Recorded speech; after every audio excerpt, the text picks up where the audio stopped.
రెండో వారం no vehicle day సందర్భంగా మంత్రి నిమ్మల రామానాయుడు వినూత్నంగా ప్రయాణించారు. రైల్లో సాధారణ ప్రయాణికులతో కలిసి మంత్రి విజయవాడ చేరుకున్నారు. అనంతరం రామవరపాడు రైల్వే స్టేషన్ నుండి మంగళగిరిలోని టీడీపీ కేంద్ర కార్యాలయం వరకు సుమారు 18 కిలోమీటర్లు సైకిల్ తొక్కారు. తాడేపల్లి వద్ద మంత్రి నిమ్మలకు టీడీపీ రాష్ట్ర అధ్యక్షుడు పల్లా శ్రీనివాస్ స్వాగతం పలికారు. అనంతరం వారిద్దరూ ఒకే సైకిల్పై పార్టీ కార్యాలయానికి చేరుకున్నారు. వైఎస్ జగన్ పై మంత్రి తీవ్ర స్థాయిలో విమర్శలు గుప్పించారు. జగన్ ఒక పిచ్చి తుగ్లక్ అని, అమరావతిలో జరుగుతున్న అభివృద్ధిని చూసి ఓర్వలేకని విషం కక్కుతున్నారని మండిపడ్డారు.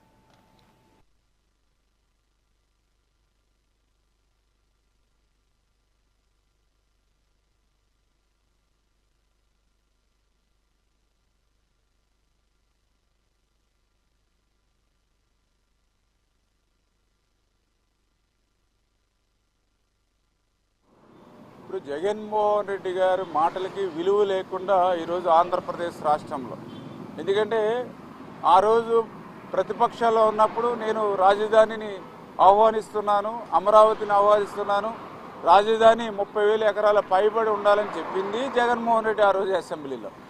మళ్ళీ అధికారంలోకి రావడానికి ముందు, ఎన్నికల ముందు 2019 ఎన్నికల ముందు కూడా నేను మగాడిని, నేను ఇక్కడే ఇల్లు కట్టుకున్నాను అమరావతిలో, ఒక్క అంగుళం కూడా అమరావతి కదలదు అని చెప్పింది ఆయన.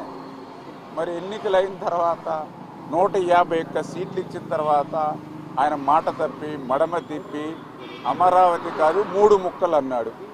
ఓకే, పోనీ మీరు 3 ముక్కలు అన్నారు. మీరు 3 ముక్కల్లో ఎక్కడైనా ఒక ఇటుక ముక్క పెట్టారా? 5 సంవత్సరాలు ఒక ఇటుక ముక్క పెట్టకుండా రాజధాని లేకుండా రాష్ట్రాన్ని చేసి మళ్ళీ ఈరోజు 11 సీట్లకి పరిమితమై ప్రతిపక్ష హోదా కూడా రాకుండా పోతే మళ్ళీ మావిగాని అని చెప్తూ ఉంటే ప్రజలు నవ్వుకుంటూ ఉన్నారు. అంటే మచిలీపట్నంలో మా తీసుకోండి, విజయవాడలో వి తీసుకోండి, గుంటూరులో జిఎన్ గన్న తీసుకోండి అని అసలు మీరు చెప్పినటువంటి విధానం, మీరు చెప్పినటువంటి ఆ మావిగాని చెప్తూ ఉంటే, ఇటువంటి వ్యక్తి 5 సంవత్సరాలు ముఖ్యమంత్రిగా ఉన్నాడు ఈ రాష్ట్రానికి, ఇటువంటి వ్యక్తి ఒక పార్టీకి అధ్యక్షుడిగా ఉన్నాడా అని చెప్పి ఈరోజు ప్రజలు కూడా మరి ఆలోచించుకునేటువంటి పరిస్థితి వచ్చింది. అంటే ఇటువంటి తొక్కులక్క ఆలోచనలు అనేవి ఈ ప్రపంచంలో ఒక జగన్మోహన్ రెడ్డికి మాత్రమే వస్తాయి.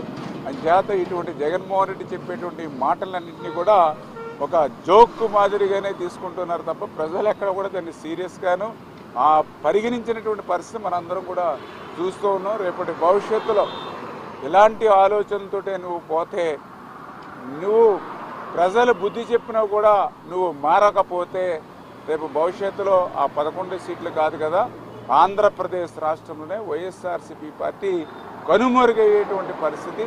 ఇప్పటికే నీ పార్టీ విధానాలు చూసి, నీ సిద్ధాంతాలు చూసి ప్రజలు భయపడుతూ ఉన్నారు.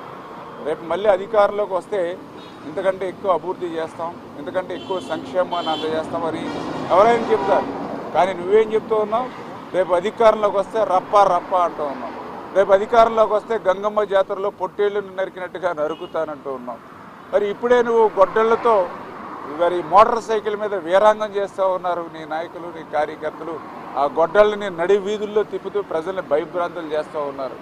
నడి రోడ్డు మీద ఆ గొడ్డళ్లతో మేకపోతుని నరికి ఆ మేక రక్తం చింపుతూ ఉంటే దాన్ని జగన్మోహన్ రెడ్డి ఫోటోలకి రక్తాభిషేకం చేసి మీరు పొందేటువంటి రాక్షస ఆనందం చూసి, అరే రేపు కూడా మన పరిస్థితి, వీళ్ళు మళ్ళీ తప్పు జారి అధికారంలోకి వస్తే ఆ మేకపోతుల తలలు నరికినట్టే మన తలలు నరికితే బిడ్డలు లేనిటువంటి తల్లులు ఉంటారు, భర్తను కోల్పోయినటువంటి భార్యలు ఉంటారు. అటువంటి రాష్ట్రం మనకి అవసరం లేదు అని అంటే, అటువంటి సిద్ధాంతాలు ఉన్నటువంటి గొడ్డల పార్టీ కూడా మనకు అవసరం లేదు అని చెప్పి ఈరోజు ప్రజలందరూ కూడా గాఢంగా ఉన్నటువంటి పరిస్థితి.